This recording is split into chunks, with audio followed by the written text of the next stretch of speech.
Welcome, ladies and gentlemen, to NXT May 2nd, 2018 review. This episode, outside of the main event, didn't really have a whole lot of build or any exciting matches that I really found entertaining to watch. The main event was very good with Pete Dunne and Roderick Strong. A decent rivalry matchup that they had tonight. For the main event on NXT.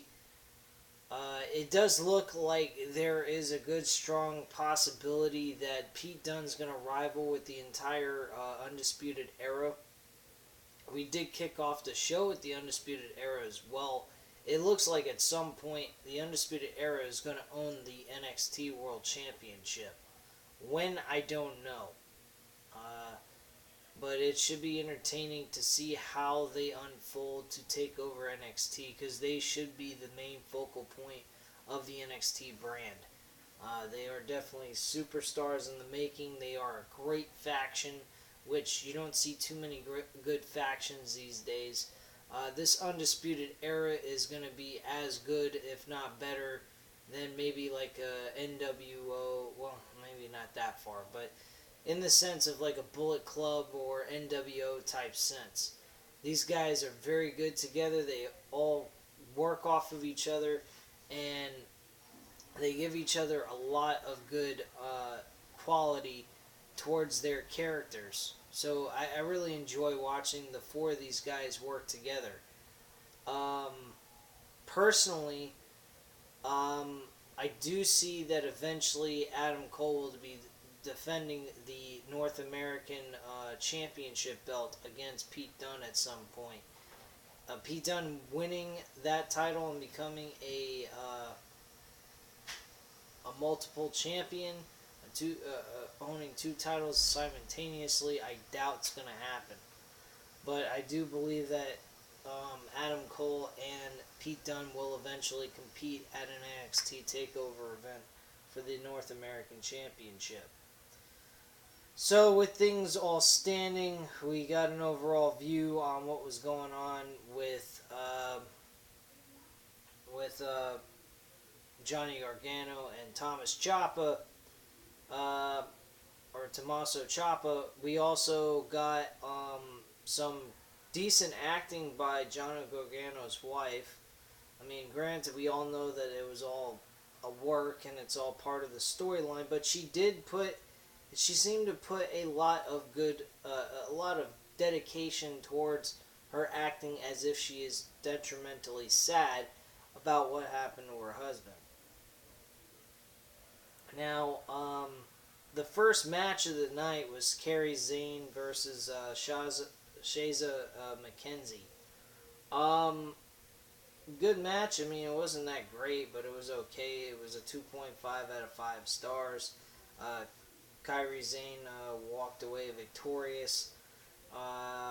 TM61 versus the Street Profits. This match was okay at best. I give it a 3 out of 5 stars, with a little bit of a trickery at the end with TM61 putting their feet on the rope and basically going ahead and stealing a victory over Street Profits. I honestly don't agree with the idea that they had the Street Profits and TM61 compete against each other tonight, because they're both following off of losses. I think these two teams are well-valued tag teams that should be competing against other tag teams that aren't worth a continental shit, and then eventually moving up to face each other at maybe a decent event or a main event showdown to compete for the number one contendership for the NXT tag team titles. So that's what I think should have happened with those two teams, but at the end of the day, it brought out TM61's character change, because in all honesty, they were actually straight shooters who didn't cheat or steal matches from other competitors. They always competed straight on with everybody. But in this match, they stole it with a screwjob finish. Heavy Machinery versus the War Raiders will actually be next week. That was announced today on the NXT show. I actually am looking forward to this. I hope they make this the main event of NXT next week. I think these two teams are worthy enough to be the main event of NXT episode next week. I think maybe that would be something that they could push to a NXT takeover event and make a tag team grudge match where it's an Extreme Rules match, no rules applied. So I think that would be a very good idea for them to do. They also had Casasono get interviewed later on that night. Casasono is threatening to face Tommaso Ciampa one-on-one next week as well. This match, I don't see that it should be the main event. I think this should be mid-part of the show. Within 30 minutes of the show, I think these two should compete one-on-one, not as the main event. I think that you need to give some time away from that storyline and give it to other people and share the spotlight and give them the main event. And I think this tag team match with Heavy Machinery versus War Raiders would be a very good idea to do. Just to test and see if maybe they're any good as main event quality wrestlers for the tag team division. So I think that would give them a great shot at seeing what happens. But granted, as I'm saying this, I already know for a fact they're going to make Tommaso Ciampa and Casasono as the main event for next week. Simply because of the fact that Johnny Gargano and Tommaso Ciampa's storyline is the hottest thing going right now on NXT programming. So I don't have anything against them for doing that, but I do think they should test with other people and see if they're good enough for a main event spot seen, especially with the tag team division. Tag team division ain't much of anything right now. That's my biggest concern, is the tag team division. And I think that they need to work on Heavy Machinery and War Raiders and eventually push those two to maybe eventually face the NXT World Tag Team Champions, which is the Undisputed Era. Which I think War Raiders would be the best pick, simply because of the fact they've won tag team titles all across the country. They've won it in IWG, in New Japan Wrestling. They won it in ROH. The Ring of Honor tag team titles are prestigious belts, in my personal opinion, as when it comes to tag team wrestling. I think that Ring of Honor has the best tag team wrestling in the world. Especially when Red Dragons, now known as Undisputed Era, Kyle O'Reilly and Bobby Fish, were ruling the tag team division in Ring of Honor. So, in all honesty, that would be a great tag team matchup for them to go at each other at the next NXT TakeOver show.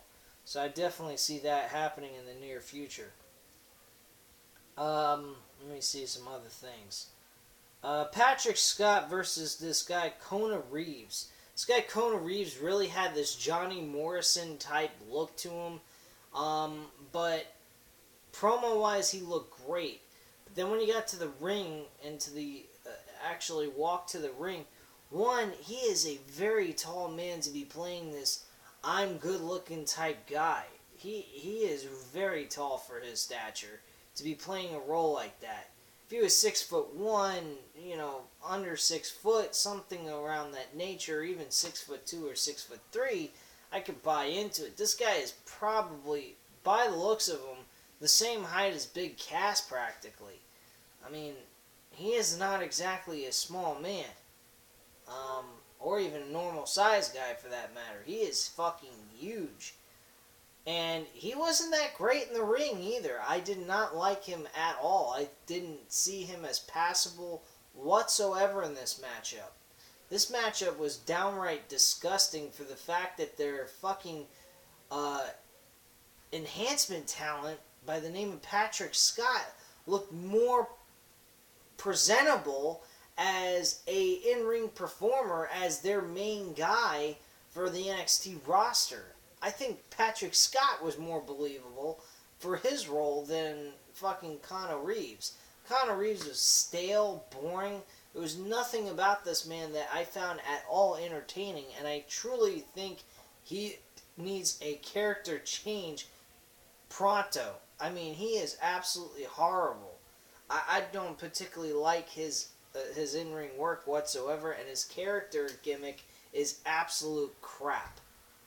And just his stature alone does not match up to what he should be. I don't think he should be this stylistic, egotistical, well, maybe egotistical, but definitely not a guy who looks like he's into fashion and all that. He is definitely doesn't look like that kind of character, in my eyes at least. Maybe in other people's eyes, maybe they see that, but I heard in the background, I heard the crowd, they were booing him throughout the entire match, and they were actually chanting for Patrick Scott for God's sake. So, I mean, downright disgusting. And I didn't particularly like the match all around. We got a video package of EC3. Finally, he's going to be competing on NXT television, so that should be entertaining to watch. He'll probably face an in-ring enhancement talent to show off in his very first match, so nothing's going to strike my eyes there. Candice LeRae versus Bianca Belair. She loses this match, Candice, and ends up losing to Bianca Belair. Pete Dunne and Roderick Strong. I already mentioned this match. This was a very good matchup, despite the ending being a no contest. Pete Dunne almost had the victory here. So, I mean, all around, I think that Pete Dunne is definitely in the hunt for the Undisputed Era. I think he's going to go after them one by one, heading to the head person of that group, and that, of course, is Adam Cole. Adam Cole eventually will probably defend the NXT North American Championship against Pete Dunne at the next NXT TakeOver event, which I believe is going to happen within the next month or two. So we're probably going to see storyline development between Pete Dunne and Adam Cole for that NXT North American Championship. We might not, and who knows. That's the best part about NXT. You don't know where they're going to go with their storylines because they're unpredictable. So that's basically my overall opinion about NXT tonight. Was the show garbage? No, it wasn't garbage. There was value out of it, especially with the main event. We got to see a lot of good promos leading up to next week, giving us a reason to want to tune in. So that was good on NXT's part tonight. It's just a lackluster of matches that I didn't particularly like, except for the main event. Everything else kind of just was there. And that was basically it. Another good match that was on the card that I enjoyed was the TM61 versus the Street Profits. That they did a good job together. It just, I didn't think that, I think it was premature for them to have this match between these two tag teams. I think eventually they should leave them open to an actual grudge match or something that leads to one of them competing for the NXT tag team titles. But anyway, guys, leave your comments and opinions down below about this episode, of what you guys thought about my opinion on the show, and I'll get right back to you. Hit the like button if you liked the video, and hit the subscribe button if you're not already subscribed to the channel. Thanks a lot, guys, for watching, and have a great night. Bye.